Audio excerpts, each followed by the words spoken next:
Hello friends, good evening to all of you and welcome to the Rajdev study point. आज के session में मैं आप लोगों के लिए बाल विकास एवं शिक्षा शास्त्र के मोस्ट इम्पोर्टेंट 20 क्वेश्चनों को लेकर आया हूँ। इससे पहले अगर आज आप हमारे चैनल पर नए हैं तो प्लीज़ आप चैनल को सब्सक्राइब कर लीजिए और बेल आइकन को भी दबा दीजिए। ठीक है, तो शुरू करते हैं आज की प्रश्नोत्तरी। और ये ऐसे प्रश्न हैं जो परीक्षा में बार बार रिपीट होते हैं। अगर आपने इन क्वेश्चनों को किया तो हाँ, आपको लोगों को लगेगा कि हाँ सर, ये वही प्रश्न है जो परीक्षा में बार बार रिपीट होते हैं। आते सभी को होंगे, सभी को पता होगा कि कैसे क्वेश्चन है, ये क्वेश्चन बार बार परीक्षा में रिपीट हुए कि नहीं। लेकिन क्या होता है ना, इनको हम बार बार रिवाइज नहीं कर पाते, नहीं देख पाते। हो सकता है लगता है कि हमें ये याद है, तो भूल जाते हैं कि मतलब क्या है, कन्फ्यूज़न बनी रहती है। तो ठीक है, तो आज मैंने ऐसे ही क्वेश्चनों को शामिल किया है, तो आप इनको एक बार कर लीजिए, रिवाइज कर लीजिए, तो आपकी तैयारी से अच्छी बनी रहेगी। क्योंकि अभी जो दौर चल रहा है कि बार बार परीक्षा स्थगित हो रही है, तो हम थोड़ा सा पढ़ाई से अभी दूर हैं, तो इसको कंटिन्यू बनाए रहेंगे। ठीक है, शुरू करते हैं आज की प्रश्नोत्तरी। तो आज का हमारा पहला क्वेश्चन है कि भाषा विकास के संदर्भ में निम्नलिखित में से कौन सा क्षेत्र जीन पियाजे के द्वारा कम आंका गया है।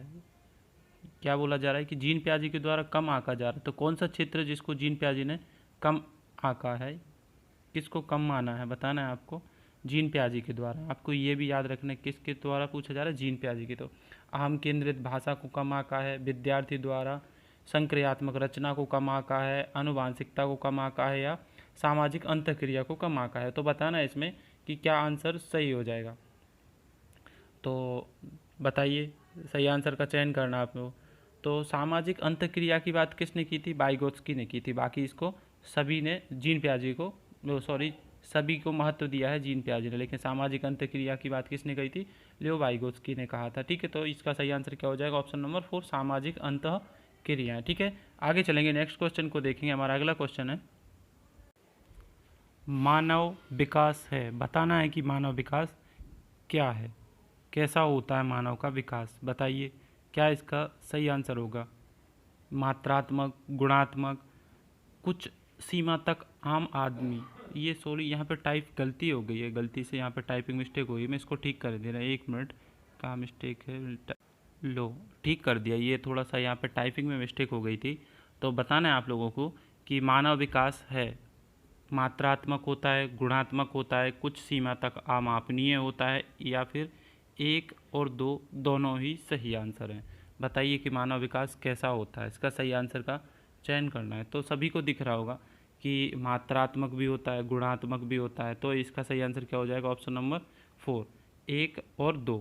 मानव विकास कैसा होता है, मापनीय भी होता है, मात्रात्मक भी होता है। ये क्या लिखा है, अमापनीय। ठीक है, तो यहाँ पर थोड़ा सा टाइपिंग में मिस्टेक हो गई थी, तो मैंने वीडियो को पॉज करके टिक कर दिया। आगे देखेंगे, नेक्स्ट क्वेश्चन है जो हमारा प्राकृतिक पोषण विवाद निम्न में से किससे संबंधित है। बताना है कि जो प्राकृतिक है ना, या प्राकृतिक लिखा गया, ये प्रकृति है। ठीक है, ये थोड़ा सा यहाँ पे इसको कट कर देंगे, क्या को, ये क्या अब सही है। प्रकृति पोषण विवाद निम्नलिखित में से किससे संबंधित है। आनुवांशिकता और वातावरण, व्यवहार और वातावरण, वातावरण एवं जीव विज्ञान, वातावरण एवं पालन पोषण। सही आंसर का चयन करना है, इसमें से क्या सही होगा। प्रकृति पोषण विवाद निम्नलिखित में से किससे संबंधित है।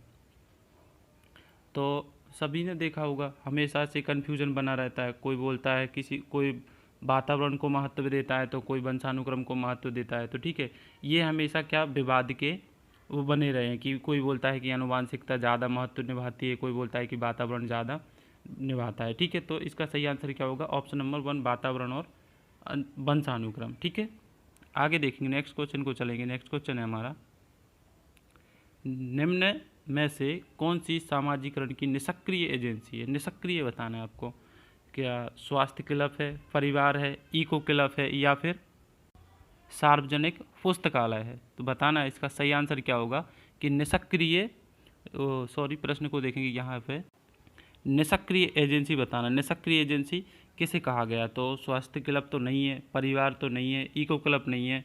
तो इसका सही आंसर क्या होगा, ऑप्शन नंबर 4 के साथ में इसका सही आंसर हो जाएगा। क्या है, ऑप्शन नंबर 4, सार्वजनिक पुस्तकालय। यह है निष्क्रिय एजेंसी। ठीक है, और बाकी सब सक्रिय एजेंसी हैं जो कि क्वेश्चन आंसर में पूछा गया था कि जैसे स्वास्थ्य क्लब है तो ये तो सक्रिय है, परिवार ये भी सक्रिय है, इको क्लब ये भी सक्रिय हैं जो समाजीकरण की मुख्य एजेंसियां हैं। अब अगला क्वेश्चन है कि शारीरिक वृद्धि और विकास को कहते हैं, क्या कहते हैं? तत्परता, अभिवृद्धि, गतिशीलता, अनुवांशिकता। बताना है कि क्या कहा जाता है शारीरिक वृद्धि और विकास को, क्या कहेंगे? तो वृद्धि और विकास को क्या कहते हैं? शारीरिक वृद्धि और विकास। क्या आंसर हो जाएगा? ऑप्शन नंबर 2, अभिवृद्धि कहा जाता है। ठीक है, आगे देखेंगे। हमारा अगला क्वेश्चन है बाल मनोविज्ञान के आधार पर कौन सा कथन उत्तम है? बताना है कि बाल मनोविज्ञान के आधार पर उत्तम कथन कौन सा है? सारे बच्चे एक जैसे होते हैं, कुछ बच्चे एक जैसे होते हैं, कुछ बच्चे विशिष्ट होते हैं, प्रत्येक बच्चा विशिष्ट होता है। तो सही आंसर का चयन करना है। क्या होगा इसका सही आंसर? इसका सही आंसर है ऑप्शन नंबर 4। ठीक है, प्रत्येक बच्चा विशिष्ट होता है। ठीक है, आगे देखिए, नेक्स्ट क्वेश्चन पे चलेंगे।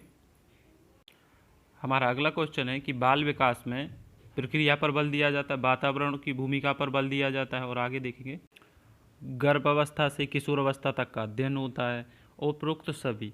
तो इसको तो सभी सारा बहुत ही मतलब ऐसा कुछ भी है ही नहीं इसमें। तो जैसे विकास में क्या होता है, प्रक्रिया पर भी बल दिया जाता है, वातावरण और अनुभव की भूमिका पर भी बल दिया जाता है, गर्भावस्था से किशोरावस्था तक का अध्ययन भी किया जाता है, और उपरोक्त सभी। तो ये सही इसके आंसर हो जाएंगे। ठीक है, तो इसका सही आंसर क्या हो जाएगा? Option number 4। ठीक है, ये सभी, उपरोक्त सभी इसके आंसर हो जाएंगे। ठीक है, देखेंगे अगले क्वेश्चन को देखेंगे। बाल विकास का अध्ययन क्षेत्र है, बाल विकास का अध्ययन क्षेत्र कौन सा है? बताना है आप सभी को। बाल विकास की विभिन्न अवस्थाओं का, वातावरण का बाल विकास पर पड़ने वाले प्रभावों का, व्यक्तित्व भिन्नताओं के अध्ययन का, उपरोक्त सभी। बताना है कि बाल विकास का अध्ययन क्षेत्र है कौन सा?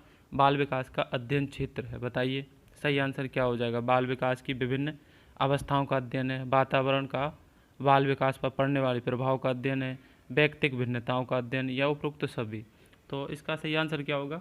Option number 4। ठीक है, उपरोक्त सभी का होता है, क्योंकि बाल विकास की विभिन्न अवस्थाओं का भी होता है, और वातावरण पर पड़ने वाले प्रभाव और व्यक्तिगत भिन्नताओं का भी अध्ययन होता है। ठीक है, देखेंगे अगले क्वेश्चन पर चलते हैं। हमारा अगला क्वेश्चन है कि एक सजीव कक्षा में निम्नलिखित में से सबसे अधिक संभावित है।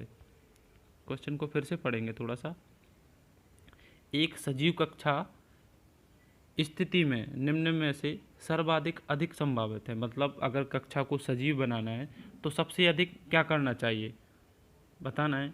कभी कभार हंसी का या शोर करना चाहिए, हंसी या शोर, कभी कभार हंसी या फिर शोर करना चाहिए, पूर्ण रूप से शांति बनाए रखना चाहिए कक्षा में कि पूर्ण रूप से बिल्कुल शांति ही रहे। ठीक है, या फिर शिक्षक छात्र वार्ता भी होनी चाहिए, या विद्यार्थियों के बीच तेज आवाज़ होना चाहिए।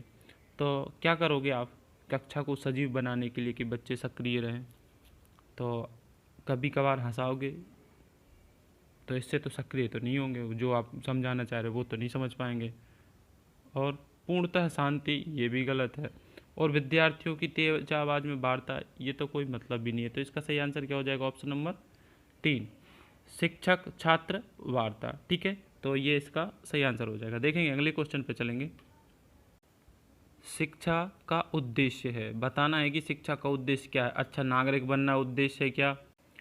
प्रत्येक व्यक्ति, ऐसे व्यक्ति का निर्माण करना जो समाज के लिए उपयोगी हो, व्यवहारिकता का निर्माण करना, और उपयुक्त सभी। तो बताना इसका सही आंसर क्या हो जाए? अच्छी शिक्षा के लिए क्या करेंगे? अच्छा नागरिक भी बनाना, ये भी इसका आंसर सही हो जाएगा। ठीक है, तो पहले तो ये भी सही है। दूसरा ऑप्शन देखेंगे, दूसरा ऑप्शन है क्या हमारा?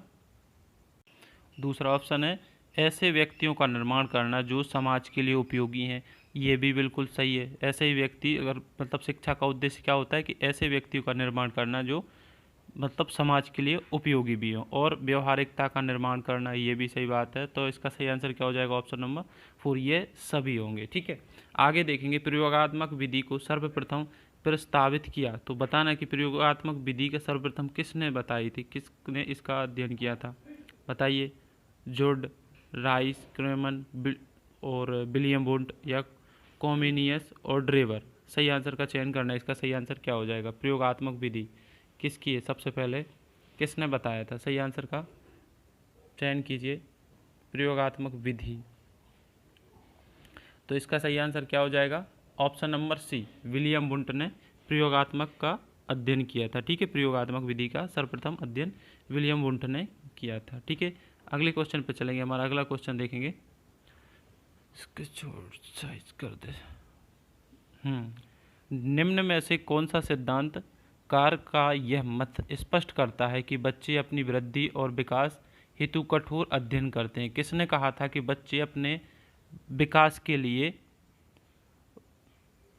अपनी वृद्धि और विकास के लिए कठोर अध्ययन करते हैं? किसने कहा था? बंडूरा ने, मैस्लो ने, स्किनर ने, कि जीन पियाजे ने?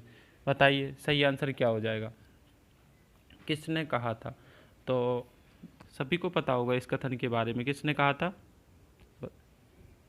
इसका सही आंसर क्या हो जाएगा? Option number 2, Maslow. ठीक है, मैस्लो ने कहा था कि वृद्धि और विकास हेतु बच्चे कठोर अध्ययन करते हैं। ठीक है, कठोर अध्ययन करते हैं। किसने कहा? मैस्लो का कथन था ये। आगे देखेंगे,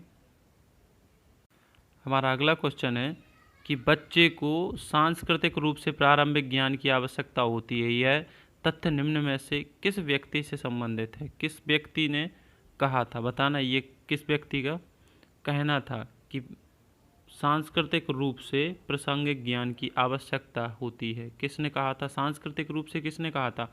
वी.एफ. स्किनर ने तो कहा नहीं था। ब्रूनर, चार्ल्स डार्विन, तो किसने कहा था? वाइगोत्स्की का ये कथन था। ठीक है, इन्होंने सांस्कृतिक रूप से प्रासंगिक ज्ञान की आवश्यकता के बारे में बताया था। ठीक है, आगे देखेंगे। हमारा जो अगला क्वेश्चन है कि आप एक शिक्षक शिक्षिका के रूप में रैगिंग और धमकाने के सख्त विरोधी हैं, इस तथ्य में विद्यालय में पोस्टर लगवा देते हैं तथा समिति बनाते हैं। आपसे जुड़ने वाले किशोर जो इस विचार के दृढ़ विश्वासी हैं, निम्न में से किस स्तर के होंगे?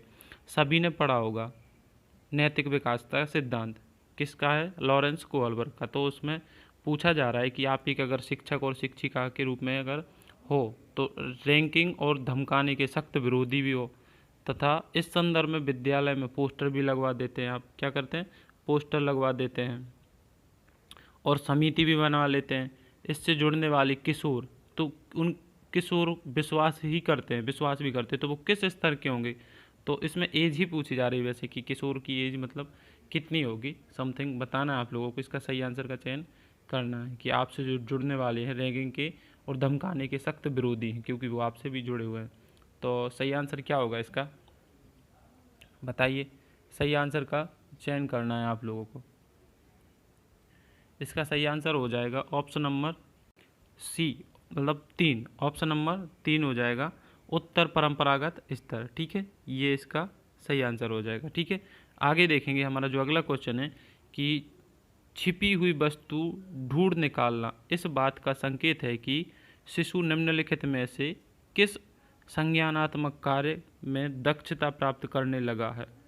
इसके ऑप्शन दिखाता हूँ, पहले एक बार और आप क्वेश्चन को पढ़ लीजिए कि छिपी हुई वस्तु ढूंढ निकालना इस बात का संकेत है कि शिशु निम्नलिखित में से किस संज्ञात्मक कार्य में दक्षता प्राप्त करने लगा है? इसके ऑप्शन है, पहला ऑप्शन है स्वाभिप्राय व्यवहार, वस्तु स्थायित्व, समस्या समाधान या फिर प्रयोग। तो जीन पियाजे ने क्या बताया था? वस्तु स्थायित्व के बारे में पढ़ा होगा ना आप सभी ने। तो इसका सही आंसर क्या हो जाएगा? वस्तु स्थायित्व के बारे में बताया था, तो इसका सही आंसर हो जाएगा ऑप्शन नंबर 2, वस्तु स्थायित्व। आगे देखेंगे। हमारा जो अगला क्वेश्चन है, वाइगोत्स्की के सामाजिक सांस्कृतिक सिद्धांत के अनुसार, अब वाइगोत्स्की है ना, तो उनके सामाजिक सांस्कृतिक सिद्धांत के अनुसार संस्कृति और भाषा विकास में महत्वपूर्ण भूमिका निभाती है। बच्चे अलग क्षेत्र में चिंतन करते हैं और वे पूर्व परिप्रेक्ष्य, तो किसको महत्व दिया था? तो इसका सही आंसर क्या हो जाएगा? ऑप्शन नंबर, एक मिनट में ले लो, ऑप्शन नंबर 1 हो जाएगा। ठीक है, किसका सिद्धांत दिया था? सामाजिक सांस्कृतिक सिद्धांत दिया था। उसमें किसको? संस्कृति और भाषा विकास में महत्वपूर्ण भूमिका निभाई थी। ठीक है, संस्कृति और भाषा विकास में किसकी वाइगोत्स्की ने निभाई थी। ठीक है, तो ये होगा हमारा अगला क्वेश्चन। देखेंगे कि बाल्यावस्था की प्रमुख मनोवैज्ञानिक विशेषता क्या है? बताना है कि जो बाल्यावस्था की प्रमुख मनोवैज्ञानिक विशेषता क्या है। दूसरों पर निर्भर होते हैं, सामूहिकता की भावना पाई जाती है, धार्मिकता पाई जाती है, अनुकरण प्रवृत्ति का भाव पाया जाता है। तो बताना है कि बाल्यावस्था की प्रमुख विशेषता कौन सी है, बताइए। सही आंसर प्रमुख क्या होती है, तो सामूहिकता की भावना। तो इसका सही आंसर क्या हो जाएगा, ऑप्शन नंबर 2। ठीक है, ये सामूहिकता की भावना। ठीक है, दूसरों पर निर्भर शिशु होते हैं, और बाकी ऑप्शनों को मैंने डिस्कस कर दिया। आगे देखेंगे जो हमारा अगला क्वेश्चन है। हमारा अगला क्वेश्चन है कि किशोर अवस्था में संभागों नहीं, ये संवेगों लिखा है। ठीक है, यहाँ थोड़ा सा टाइपिंग में मिस्टेक हो जाती है, कितना भी ठीक करवा लें पर थोड़ा बहुत तो कहीं ना कहीं हो जाती है। ठीक है, तो आप इसको थोड़ा सा ध्यान ना दें। इसको क्या पढ़ना है आपको, संवेगों की। ठीक है, इसको क्या है, किशोर अवस्था में संवेगों की तीव्रता किस प्रकार प्रकट होती है। तो प्रतिकूल पारिवारिक संबंध, व्यवसाय की समस्या, नई परिस्थिति के साथ समायोजन, और यह सभी। तो किशोरों में ये सभी पाया जाता है। तो इसका सही आंसर क्या हो जाएगा, ऑप्शन नंबर 4। ठीक है, यह सभी पाए जाते हैं ना कि किशोर अवस्था में संवेगों की तीव्रता किस प्रकार प्रकट होती है। तो परिवार प्रति संबंध होता है, घर में मम्मी पापा की बात नहीं मानते, बाकी सभी जैसे व्यवसाय की समस्या, सोचते हैं कि कौन सा व्यवसाय करें कौन सा ना करें, यही सोचते रहते हैं। और नई परिस्थिति में समायोजन, जैसे मतलब कोई चीज़ उनको अलग से नहीं दी जाए तो उसमें थोड़ा सा उनको प्रॉब्लम होती कि ये कहाँ से हो गया, कैसे हो गया, मैं कर पाऊँगा कि नहीं कर पाऊँगा, तो इसमें थोड़ा सा उनको प्रॉब्लम होती है। तो इसका सही आंसर क्या हो जाएगा, ऑप्शन नंबर 4, यह सभी। अगला क्वेश्चन को देखेंगे, कौन सा पद संवेगात्मक क्रांति की अवस्था से जुड़ा हुआ है। अब ये बताना है कि कौन सा पद है जो संवेगात्मक क्रांति की अवस्था से जुड़ा हुआ है। तो शैशवावस्था, बाल्यावस्था, किशोर अवस्था या वृद्धावस्था। तो बताइए सही आंसर क्या हो जाएगा। संवेग की बात करी जा रही है, और तो कौन सा होगा, ऑप्शन नंबर 3, किशोर अवस्था संवेगात्मकता की क्रांति की अवस्था से जुड़ा हुआ है। ठीक है, हमारा आज का लास्ट क्वेश्चन है कि व्यवहार का संवेगात्मक पहलू निम्न में से संबंधित होता है। व्यवहार का संवेगात्मक पहलू निम्न में से संबंधित होता है। कैसे होता है, सीखने के ज्ञानात्मक पक्ष से, सीखने के भावात्मक पक्ष से, सीखने के क्रियात्मक पक्ष से, या सीखने के मनोवैज्ञानिक पक्ष से। बताइए इसका सही आंसर क्या हो जाएगा कि व्यवहार का संवेगात्मक पहलू निम्न में से संबंधित कैसे होता है। तो सही आंसर क्या हो जाएगा इसका, ऑप्शन नंबर 2, सीखने का भावात्मक पक्ष। ठीक है, ये इसका सही आंसर हो जाएगा। तो आज के लिए बस इतना ही, मिलते हैं नेक्स्ट वीडियो में। अगर आप लोगों को वीडियो अच्छी लगी हो तो प्लीज़ वीडियो को लाइक भी कर दें और अपने फ्रेंड के साथ इसे शेयर भी कर दें। ठीक है, तो थैंक यू फॉर वॉचिंग।